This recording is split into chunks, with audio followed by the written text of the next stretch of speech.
পশ্চিমবঙ্গ সহ দেশের 12 রাজ্য ও কেন্দ্রশাসিত অঞ্চলে শুরু হয়েছে এসআইআর প্রক্রিয়া। জানা গেছে এই প্রক্রিয়ায় বাড়ি বাড়ি গিয়ে সবাইকে ভোটার এনুমারেশন ফর্ম দেবেন বিএলওরা। তারপর সেই ফর্ম পূরণ করে আবার বুথ লেভেল অফিসারদের কাছেই জমা দিতে হবে। ইতিমধ্যে এনুমারেশন ফর্ম ছাপানোর কাজ শুরু হয়ে গিয়েছে। এক নজরে দেখে নিন অফলাইনে কিভাবে করতে হবে ফর্ম ফিল আপ। 2002 সালের ভোটার তালিকায় নাম থাকা ব্যক্তিদের নতুন করে কোনো নথি জমা দিতে হবে না।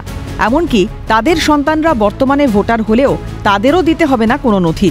এক্ষেত্রে শুধু ফর্মের বাম দিকে যে ছকটি আছে তাতে 2002 এসআইআর অনুযায়ী নিজের নাম, বিধানসভা কেন্দ্র, part number, serial number, epic number প্রভৃতি ফিল আপ করে জমা দিলেই হবে। এই ফর্মের সঙ্গে কোনো নথি জমা দিতে হবে না।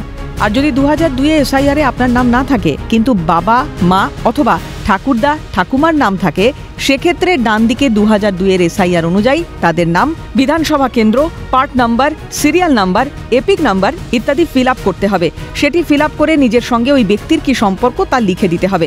এক্ষেত্রেও ফর্মের সঙ্গে কোনো নথি জমা দিতে হবে না।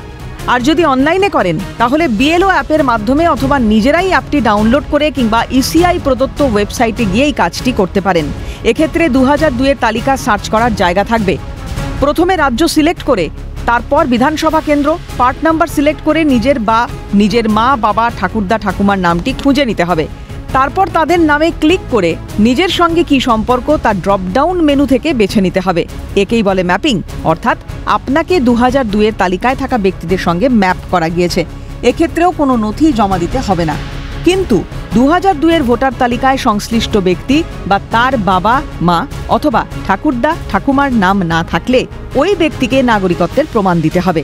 অর্থাৎ এসআইআর নিয়ে অযথা আতঙ্কিত হওয়ার কারণ নেই। কমিশনের নিয়ম মেনে সহজেই করতে পারবেন ফর্ম ফিল আপ। খালিদ জামালের রিপোর্ট, ক্যালকাটা নিউজ।